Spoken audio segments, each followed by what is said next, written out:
trial and error is amazing. And I think don't be afraid to like start something. And if it fails, then that's fine.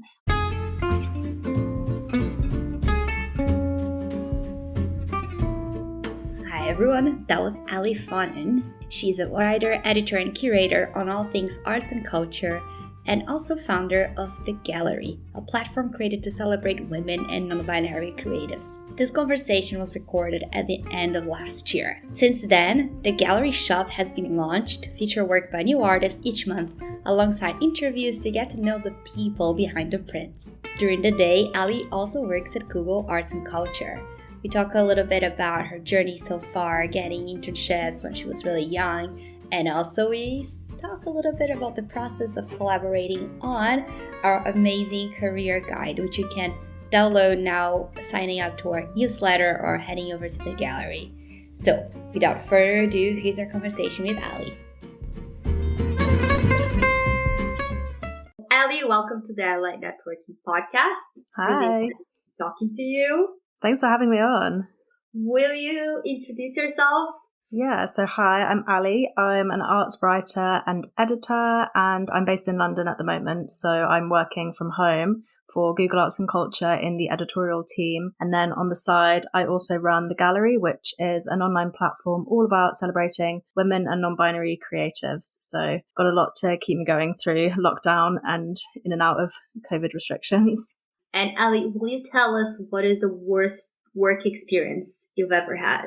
Yeah, I'm trying to think back. I think because I actually completed my master's last year, so Google Arts and Culture is my first kind of full-time job, but I've been doing internships before, and I think thinking back, I'd say probably my worst experience was probably when I was 16 and interning at Stylist magazine, which thinking back I can remember being like, this is the most amazing opportunity that I had. I found someone online who was working there and just emailed them, and I was really interested in working in magazines. And then I got there and I was 16 and it was my first magazine experience, and I was completely out of my depth. And I think when you're so young and it's quite intimidating being in an office full of fashionable adults who know what who you think know what they're doing. So I think I just felt quite scared and intimidated. And in looking back in hindsight, I realized I was probably just too young to be there and didn't get as much out of it as I could have, because then I interned later when I was 21, 22 at magazines, and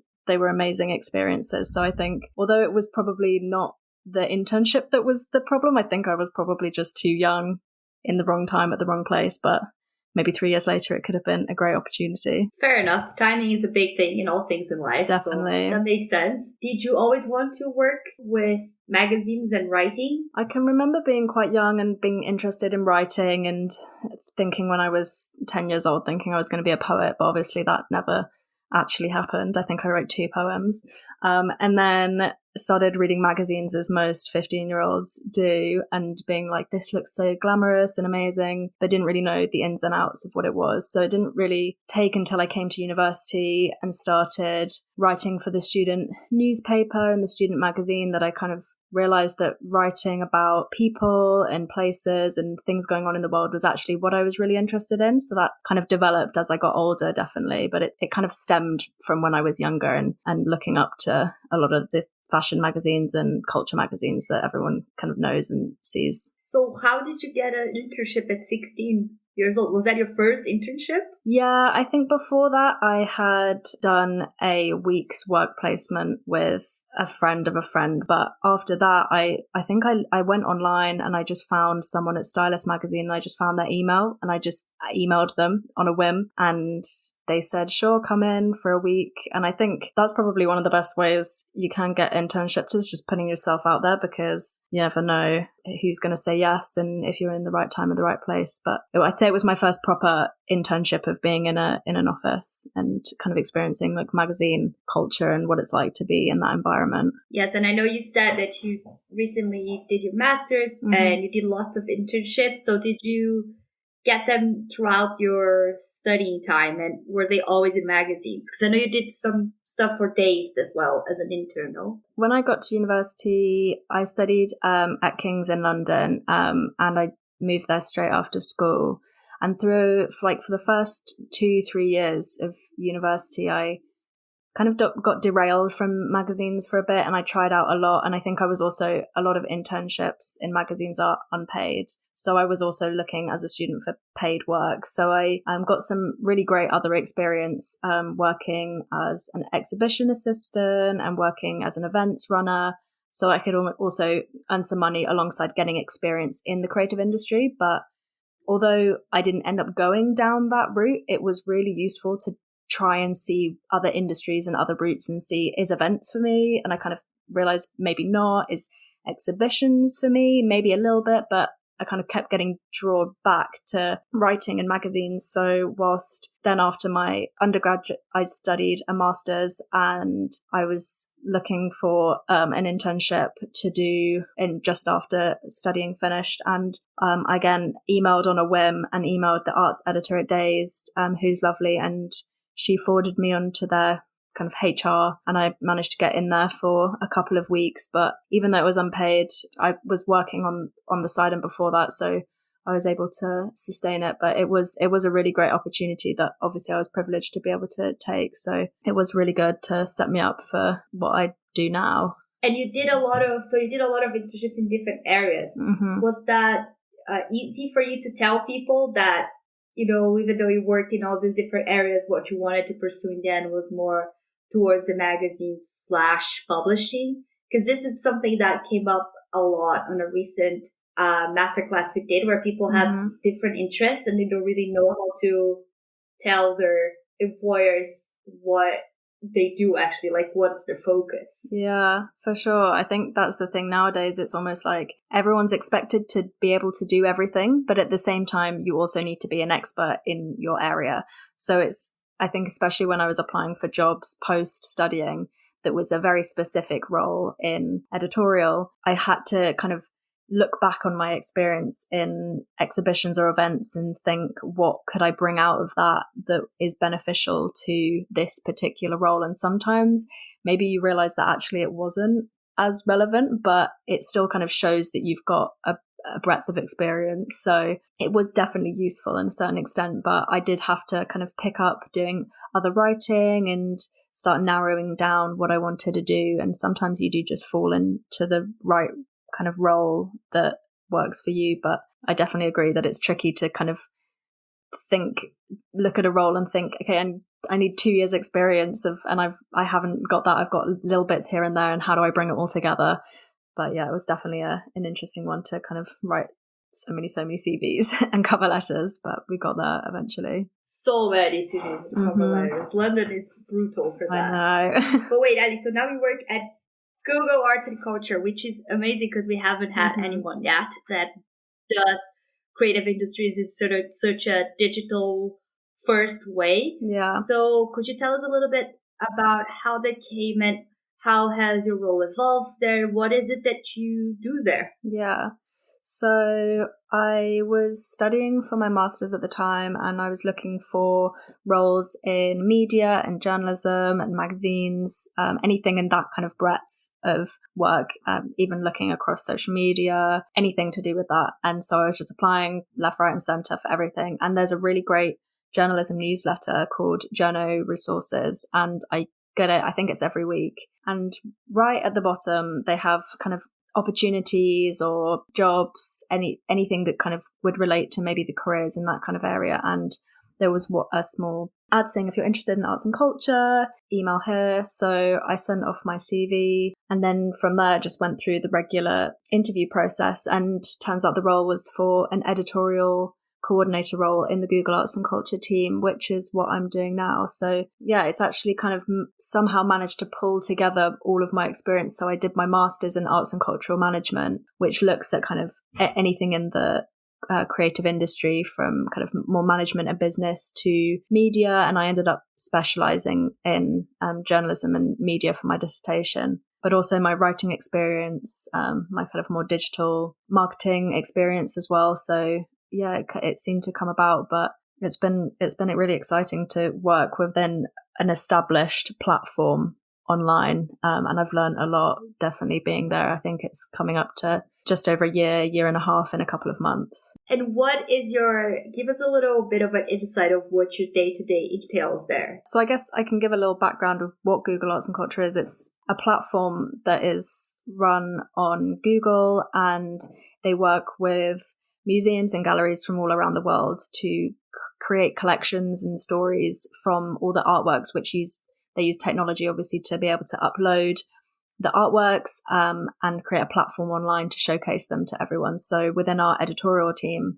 we're able to use the artworks to create stories, basically. And so when I joined, my role was very different, and I've been working across copywriting, editing, project work, broad range of things in that kind of breadth. And then at the beginning of lockdown, obviously everything went 360, everything got turned upside down, and it was amazing to see that obviously digital platforms actually were surviving throughout the pandemic. It was actually where people were turning to. And so at that point, then I became responsible for looking at the homepage of the app. And so at the moment, I'm actually working primarily on copywriting and curation of the digital homepage. So it's really interesting to look at editorial from that perspective, especially when for a long time I was looking at editorial from a kind of creative writing perspective. So it's a really interesting thing to learn about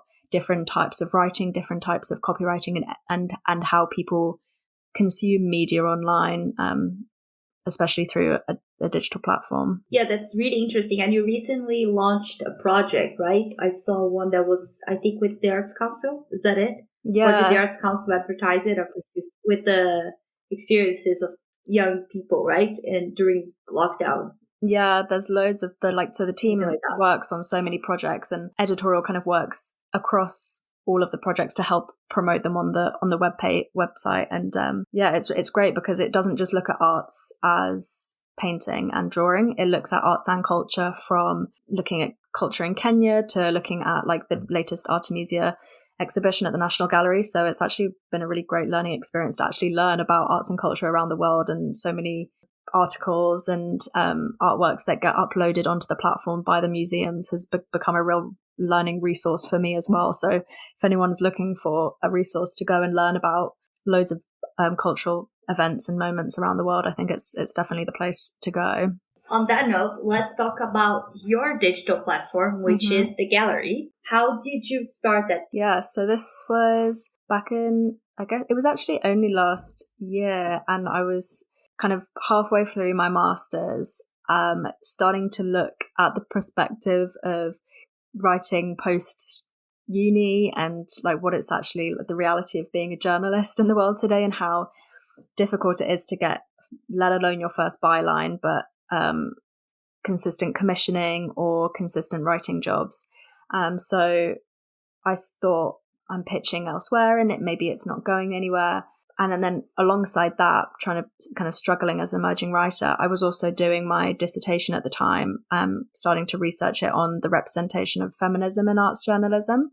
So I was looking at loads of different platforms which promoted and celebrated women artists and women creatives. And I was seeing that there wasn't necessarily so many dedicated spaces specifically celebrating that. So I kind of combined those two issues I was facing. One, which was I'm an emerging writer struggling to find places to write about these things that I'm interested in.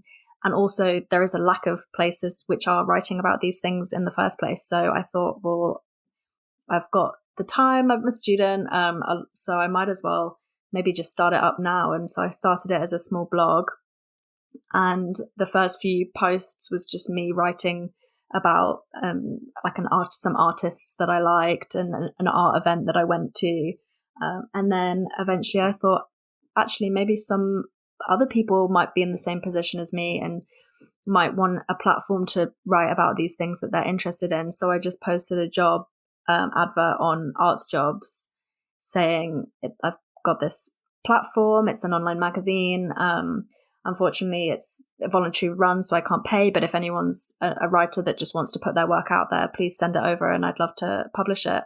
And surprisingly, at the time, I didn't think anyone would respond, but I actually got some responses back. And over the last year, I suddenly started to build up a kind of community of writers that were writing about anything from interviewing creatives working today to looking back at art history or doing reviews of exhibitions. And it's created a really nice catalogue of articles that is all about celebrating women and now non-binary people in the arts, and creating a really nice space that I hopefully can inspire other people to be creative and showcase people's work who may not get the spotlight otherwise. And Ali, I know that in the beginning you were having all these guest writers and you were editing them, because I also wrote something for you. And how was your experience doing that? Was this something that you knew exactly what to do? Did you learn a bit more doing the Gallery? How has it been, your learning with being an editor? I mean, it was definitely learning on the job, kind of fake it till you make it situation. And it was great to be able to hone my editing skills through my own platform and kind of take what I'd learned at interning at Dazed and take what I've learned working at Google Arts and Culture and use that towards creating content on the Gallery, which I was really proud of. And I loved working with other people because people would send in amazing articles and I was like, I can't believe you're not getting this published in the big online magazines and the big print publications, because a lot of it was really up to that standard. But so I really did love working with other people to write and edit. But I think recently I found that you do have to put a lot of time into it. And I wanted to be able to give people the time to take their work seriously and give it a good edit. But obviously working 9 to 5, 9 to 6 even, does take up a lot of your day. So what has actually happened now is we've kind of transitioned and we've been all the articles are still on the site, which other people have written, but at the moment we're focusing more on doing artist interviews, which I've been doing, and I've been really enjoying that as well. That's amazing. And so what is the next step for the Gallery? Because you're doing a rebrand, right? Yeah. And so what are you planning to have it achieve? Yeah, so I think at the moment I'm really liking the format. We're doing a lot of interviews. And when I say we, I mean me, as I think a lot of side hustle people do it. It's a one-man team, but I think especially at the moment, whilst it is a side hustle, I think it's been a really great thing to not have to be able to just kind of do it on my own and really go at it and see what I can create from it. And it's been amazing to I reach out to people who I find on Instagram who are amazing. And also I have a submission form online where if someone wants to kind of get themselves on my radar to see if they can be featured on the Gallery, I also feature a lot of people through that as well. So I just hope that I can help to spotlight people on the platform and on social media who are emerging in the creative industry. And so hopefully I can continue to do that and then, see what other projects are out there that I can work on, because I've really loved, especially since going into lockdown, doing things that I never thought I would do before, like curating an online exhibition and doing last year, I did a collaboration with Made by Women Zines. We created bookmarks celebrating women and non-binary artists. So it's really nice to be able to try loads of different projects under the same kind of aim and mission, but that are really pushing different ways to be creative.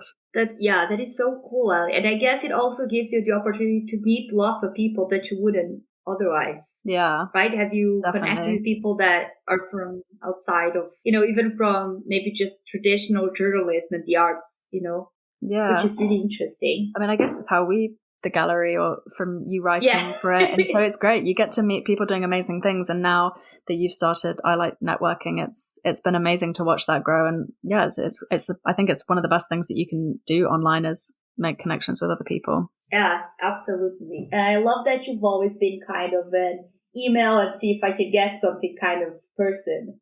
Yeah, it's quite scary. Was that always easy for you to just, is it? Or is it just, because I would assume that you find it quite good. Like, you're very good with words, obviously.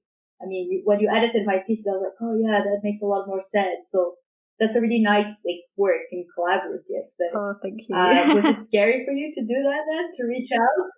I think sometimes it definitely can be. And I think just thinking, worst case scenario, they're either not going to reply or they're going to say no. And then maybe either situation is not actually that bad, because people live their own lives. They're very busy. So I think I've kind of accepted that. And now I'm like, well, you might as well go for it. Like, you might as well ask someone if they want to collaborate and then respect their decision or their time. But yeah, you might as well.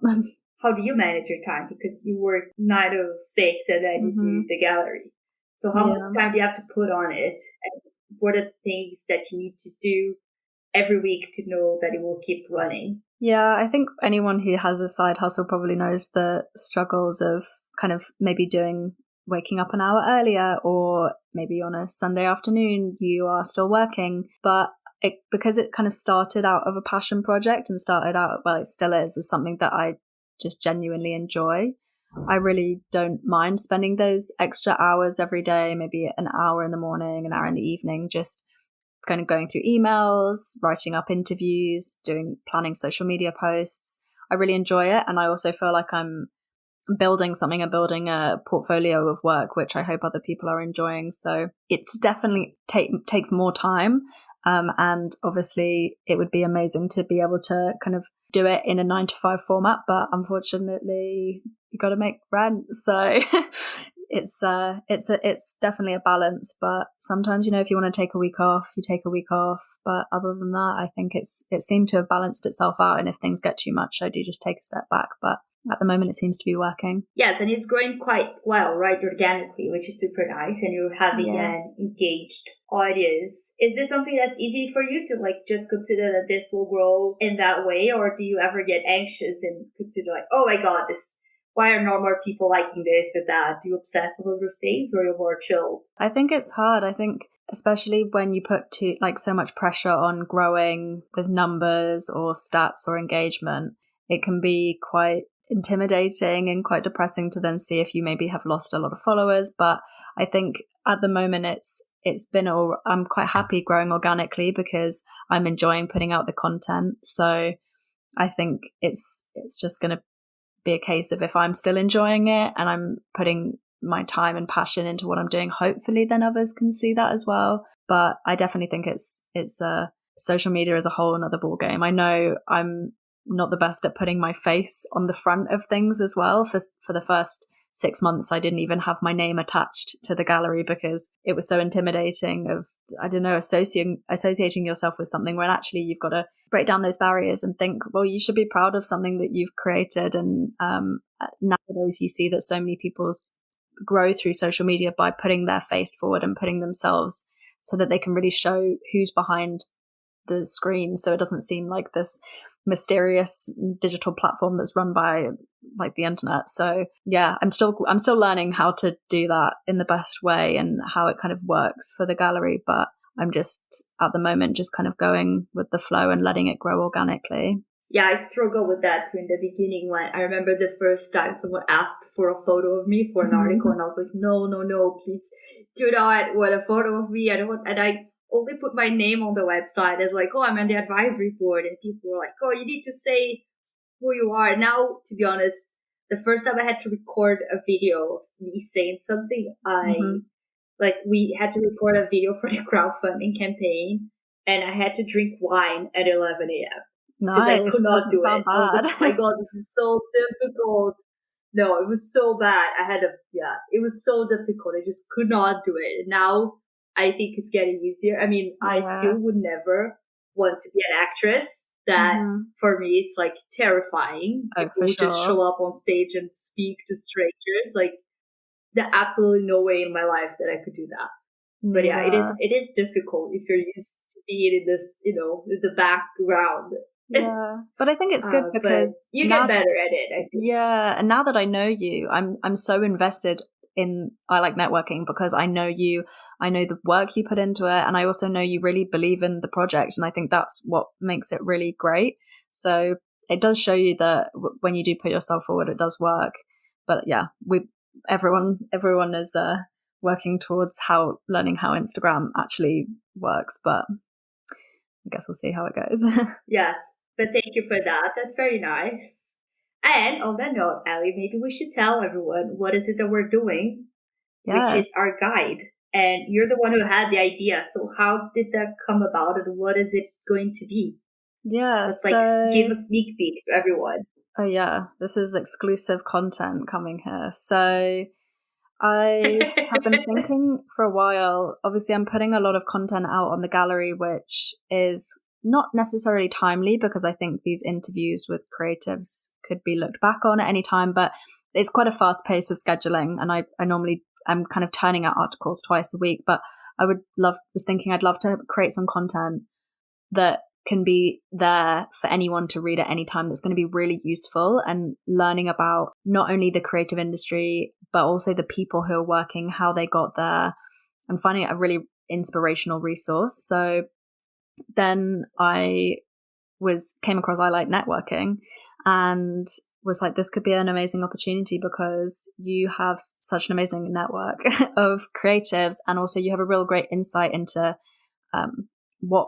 how people build their career and use networking and jobs to pursue that. So I kind of, again, we reached out and we started the conversation, and I'm really excited about building this guide all about how to kind of break into the creative industries and get advice from the people who have already made it. So hopefully when it comes out, it will be a really good resource for those people who are emerging into the industry or wanting to move on. And yeah, I think you've been doing most of the design stuff for us for that aspect of things. Trying. But is it? Yeah, no, I think we're like both learning how to do everything. Yeah, for so sure. So in a like small as in a nutshell, what are the skills that people more or less need to develop, and if there are any tools that you recommend for anyone trying to build their own sort of website or a platform in the internet? Yeah. What are things that have helped you so far? Oh yeah, this is actually such a useful question, because I think when I was starting the magazine and starting all of these things, you're like, I've got an idea, but how do I actually execute it? But I looked up literally website maker, and I actually have ended up using Wix, which works for me. I know there's loads of other great website builders. I know like Squarespace is also meant to be good. And it's not too expensive either.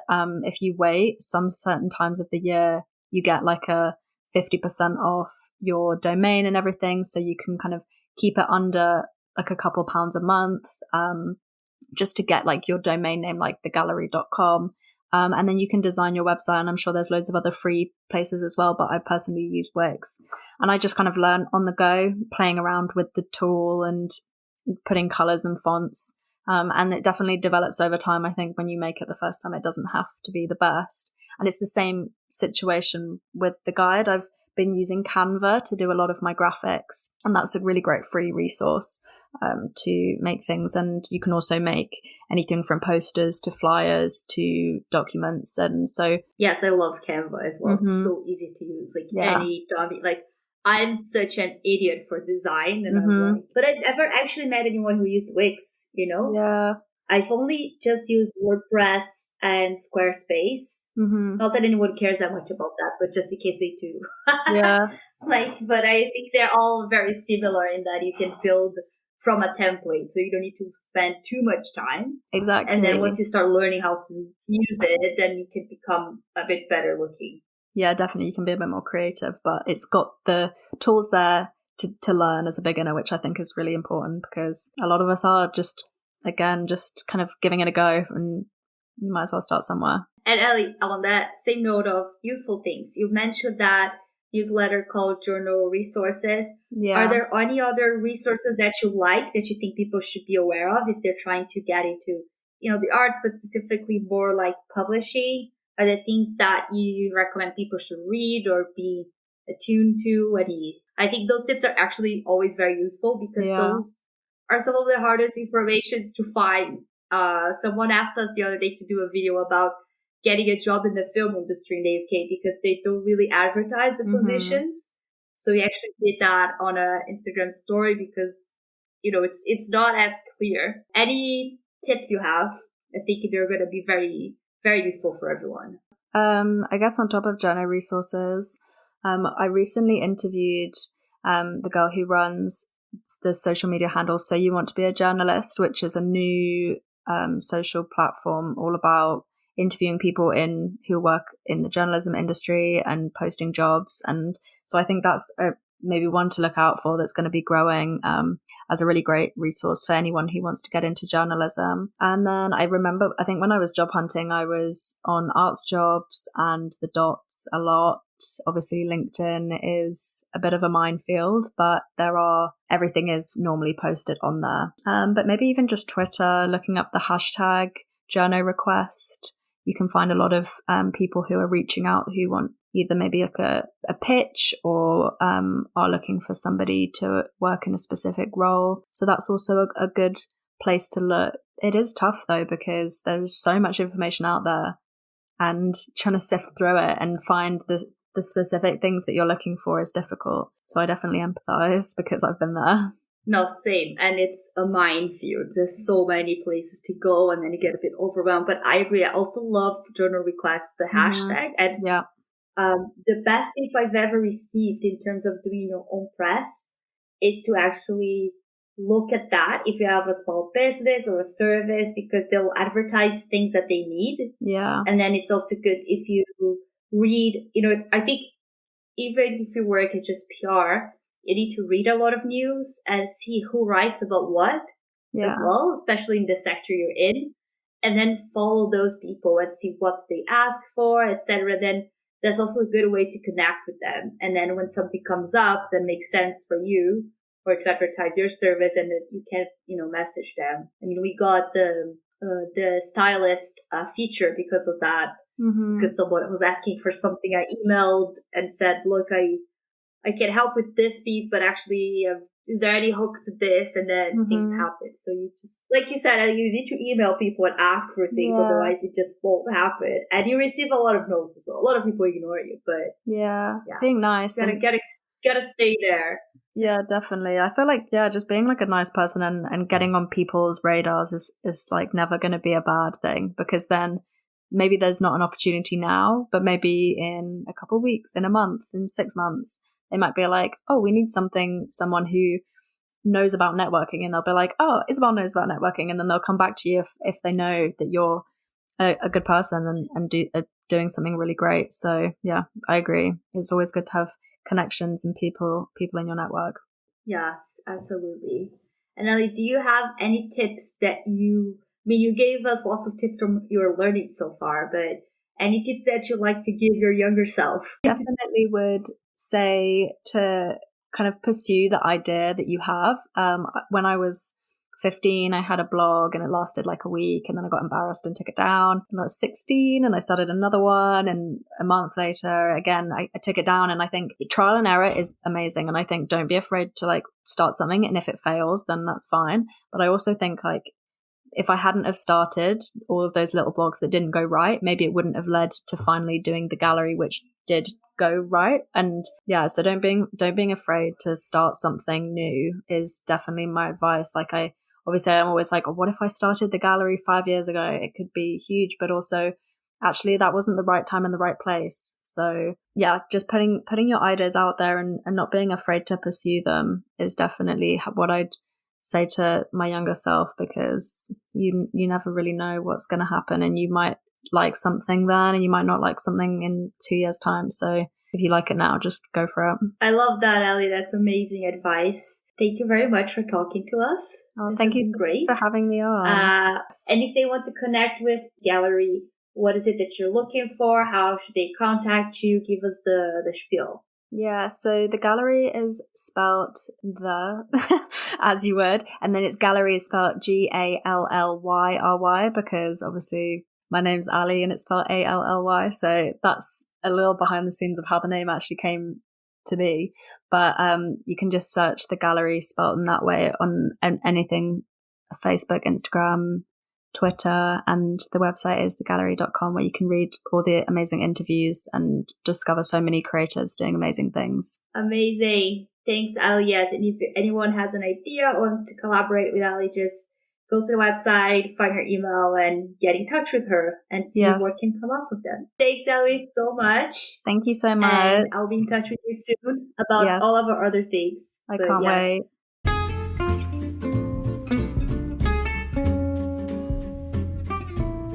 Thank you for listening to the Highlight Networking podcast. As usual, all the information discussed will be on the show notes. Please do take 1 minute to rate, review, and subscribe. That does actually help us a lot. If you like this show, please share it with someone else, help us spread the word, and don't forget to check our newsletter to be the first to know about any updates, resources, and much more. See you next time.